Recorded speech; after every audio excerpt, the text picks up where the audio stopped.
Hello guys, welcome to this video. हमारे constitution में 6 fundamental rights हैं।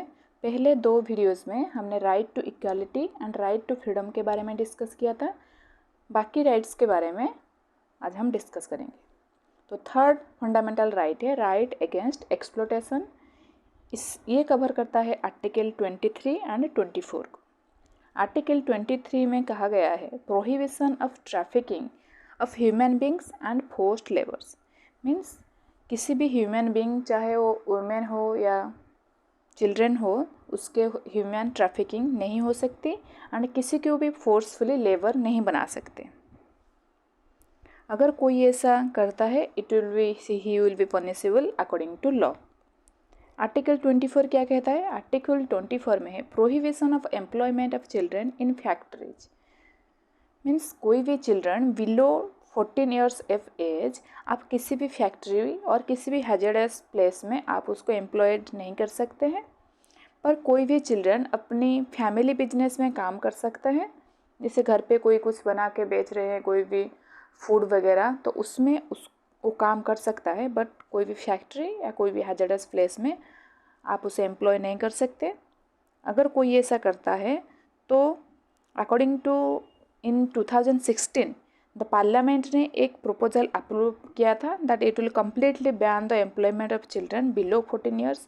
अगर कोई ऐसा करता है देन उससे पनिशमेंट दिया जाएगा 2 years of jail and fine of 50,000। Okay, फिर हमारा फोर्थ फंडामेंटल राइट है right to freedom of religion. ये कवर करता है आर्टिकल 25 से 28 तक। आर्टिकल 25 क्या कहता है? Freedom of conscience and free profession practice and propagation of religion. क्या कहता है? कोई भी अपनी मर्जी से कोई भी रिलीजन फॉलो कर सकता है, उसके रूल्स लॉ ये सब प्रैक्टिस कर सकता है। कोई भी पूजा हो, जैसे कोई हिंदू धर्म को फॉलो करना चाहता है हिंदू धर्म को फॉलो कर सकता है, कोई भी मुस्लिम रिलीजन को फॉलो करना चाहता है तो मुस्लिम रिलीजन को फॉलो कर सकता है, कोई भी सिख रिलीजन को फॉलो करना चाहता है तो सिख रिलीजन को फॉलो कर सकता है। तो ये अपने मर्जी के मालिक हैं, इसके लिए कोई उसे फोर्स नहीं कर सकता अपना रिलीजन चेंज करो कुछ। तो ये है आर्टिकल 25 में। This right is however subject to public order, morality and health and to the other provisions of part 3 of the constitution. No forced conversion को, इसमें कोई भी फोर्स्ड कन्वर्सन नहीं कर सकता किसी भी रिलीजन में। Further, the state is empowered by law to regulate or restrict any economic, financial, political or other secular activity which may be associated with religious practice. Means कोई भी रिलीजियस प्रैक्टिस आप कर सकते हो, बट वो सब illegal होना चाहिए। कोई भी इलीगल काम किसी भी रिलीजन में नहीं कर सकते। स्टेट के पास पावर है, अगर आपने कोई ऐसा काम किया है तो वो उसके लिए आपको अरेस्ट कर सकते हैं या कोई पनिशमेंट दे सकते हैं। आर्टिकल 26 में कहा गया है freedom to manage religious affairs. Means कोई भी रिलीजियस, जैसे पूजा पाठ वगैरह, कोई भी असेंबली होता है, कोई भी जैसे बाबा वगैरह प्रवचन देते हैं, तो ये सब आप किसी भी रिलीजन में कर सकते हैं। गैदरिंग बना सकते हैं, कोई भी रिलीजियस अफेयर्स आप कर सकते हैं। Subject to public order, morality and health, every religion shall have the right. सब रिलीजन में ये राइट्स है to establish and maintain institutions पर रिलीजियस एंड चैरिटेबल पर्पज कर सकते हैं। कोई भी दान धर्म किसी भी रिलीजन में आप कर सकते हैं। To manage its own affairs in matters of religion,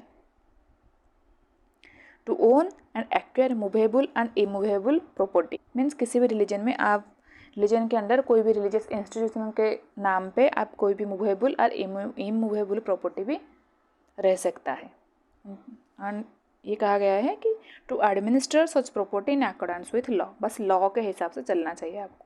article 27 क्या कहता है? Freedom as to payment of taxes for promotion of any particular religion. कोई भी रिलीजन का प्रमोशन करने के लिए जो भी खर्चा होगा उसमें टैक्स नहीं लगेगा। No person shall be compelled to pay any tax the proceeds of which are specifically appropriated in payment of expenses for the promotion और maintenance of any particular religion. इसमें टैक्स नहीं लगेगा। आर्टिकल 28 क्या कहता है? Freedom as to attendance at religious instruction और religious worship in certain educational institution. Means कुछ limited institution में भी में भी freedom as to attendance at religious instruction और रिलीजियस वर्शिप फॉलो हो सकता है। कौन सी ऐसे एजुकेशनल इंस्टीट्यूशन है, हम पढ़ेंगे इसके बारे में डिटेल में। Under article 28 no religious instruction are provided in any educational institution wholly maintained out of state fund. जैसे होली स्टेट फंड हो या सेंट्रल गवर्नमेंट का कोई भी फंड आता है तो वहाँ पे आप कोई भी रिलीजियस अफेयर्स नहीं कर सकते। जैसे केंद्रीय विद्यालय हो गया, कोई भी एकेडमिक जहाँ पे गवर्नमेंट का जैसे IAS हो, IPS हो, जहाँ पे भी उनको ट्रेनिंग दिया जाता है वहाँ पे ये सब फॉलो नहीं किया जा सकता। However, this provision shall not apply to an educational institution administered by the state but established under any endowment or trust। Means state से फुली फंडेड वाले या स्टेट जैसे गवर्नमेंट इंस्टीट्यूशन वहाँ पे ये सब नहीं कर सकते, बट अगर उस स्टेट के अंडर हो, स्टेट से फंड मिल रहा हो पर कोई ट्रस्ट के अंडर हो तो वहाँ पे ये सब रिलीजियस अफेयर फॉलो हो सकता है। Further, no person attending any education institute recognised by the state और receiving aid out of the state fund shall be required to attend any religious instruction or worship in that institution without his consent. In case of a minor, the consent of his guardian is needed. No person attending any educational institute recognized by the state or receiving aid out of the state's fund shall be required to attend any religious instruction। इसका किसी को भी आप force नहीं कर सकते कि कोई भी प्रोग्राम अटेंड करने के लिए आप फोर्स नहीं कर सकते। अगर ये माइनर के केस होगा, कोई माइनर अटेंड करना चाहता है तो इसके लिए गार्डियन के कंसेंट जरूरी है।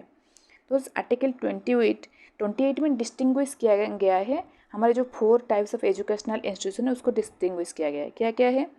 Institutions Holi maintained by the state, ये एक टाइप का है। और कुछ सेकेंड क्या है? Institution administered by the state but administer state करता है but establish under any trust. और थर्ड टाइप क्या है? Institutions recognised by the state, कुछ रिकॉग्नाइज्ड है। ये पहला वाला institution wholly maintained by the state, ये थर्ड वाला है institutions recognised, only recognised by the state. और फोर्थ वाला है institutions receiving aid from the state. ये फर्स्ट वाले को छोड़ के आप थर्ड जितने VCD में जितने भी इंस्टीट्यूशन है वहाँ पे आप रिलीजियस अफेयर्स फॉलो कर सकते हैं। इन A the religious instruction is completely prohibited. B में रिलीजियस इंस्ट्रक्शन इज परमिटेड।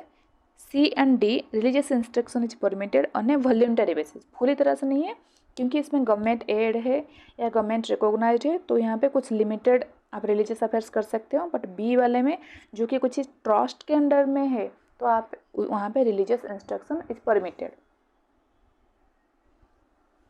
फिर हम जानेंगे कल्चरल एंड एजुकेशनल राइट्स के बारे में। ये कवर करता है कौन कौन से आर्टिकल को? Article 29 and 30। आर्टिकल 29 में कहा गया है protection of interest of minorities.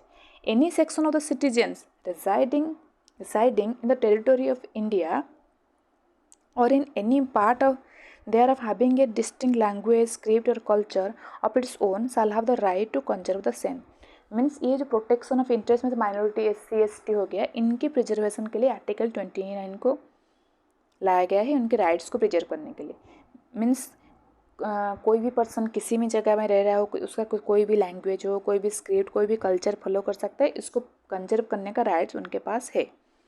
No citizen shall be denied admission into any educational institution maintained by the state और receiving aid out of the state fund on grounds only of religion, race, caste, language और any of them. Means कोई भी people को, कोई भी बच्चे को आप रिलीजन के बेस पे, रेस के केस पे, कास्ट और लैंग्वेज के बेस में आप डिनाई नहीं कर सकते किसी भी एजुकेशनल इंस्टीट्यूशन एडमिशन के लिए।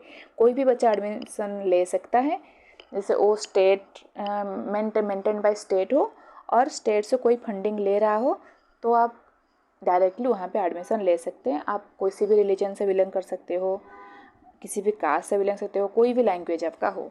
फिर आर्टिकल 30 क्या कह रहा है?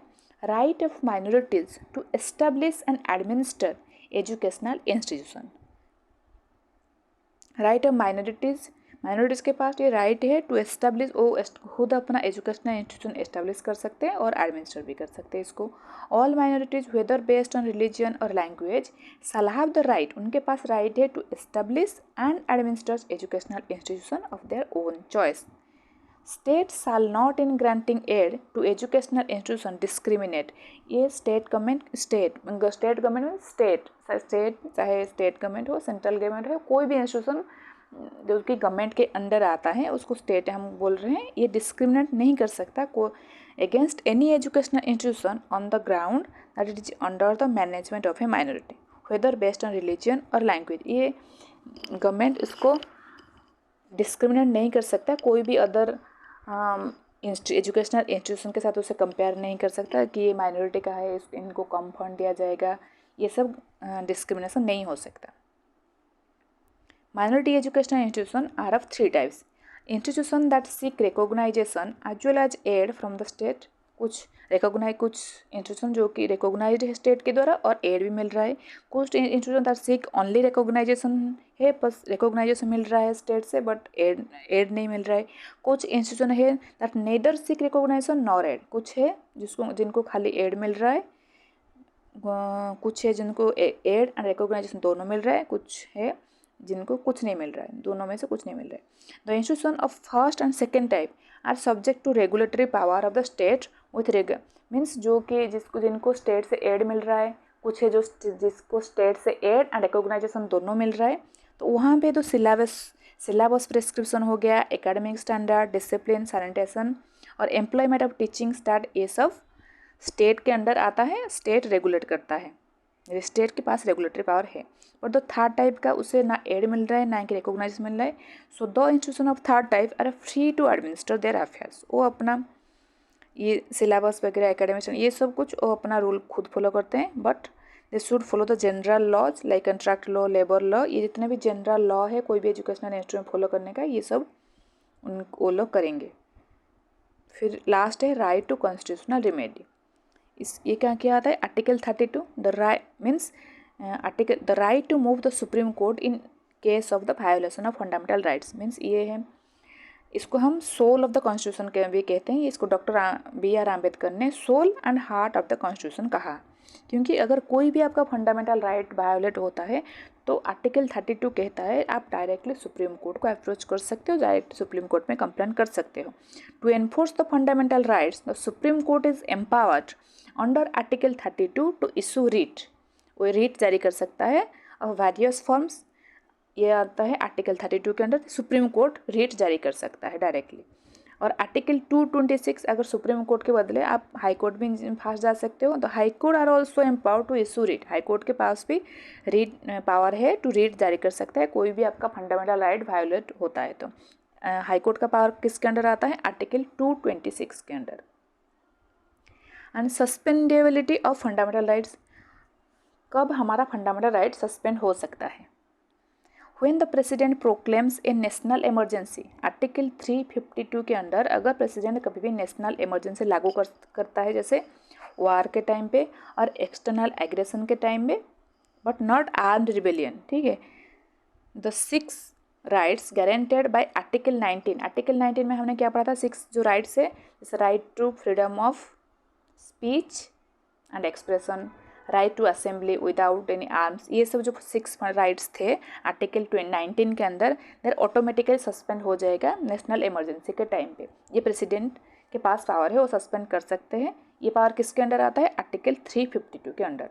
As regards with the suspension of any और the other fundamental rights, the constitution further empowers the president to issue a separate proclamation under article 359, but ये नेक्स्ट किया गया है, क्या कहा गया है, द 44th अमेंडमेंट एक्ट 1978 में ये कहा गया है कि सारे फंडामेंटल राइट्स प्रोक्लेम नहीं हो सकते, मतलब सस्पेंड नहीं हो सकते।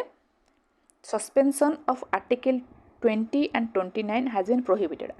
अगर कोई भी नेशनल इमरजेंसी आता है, कोई भी इमरजेंसी आता है, उसके टाइम बाकी फंडामेंटल राइट्स सस्पेंड हो जाएंगे, पर आर्टिकल 20 एंड 29 ये सस्पेंडेड नहीं होंगे। ये कहाँ किस टाइम कहा गया, 44th अमेंडमेंट एक्ट 1978 में। इसमें हमारा पहले एक राइट था under article 31 that right to property, पर 44th अमेंडमेंट एक्ट 1978 को इसको भी हटा दिया गया है, इसको फंडामेंटल राइट से हटा के लीगल राइट बना दिया गया है। ओके, बस इस वीडियो में इतना ही, फंडामेंटल राइट्स खत्म हुआ। Thank you for watching this video.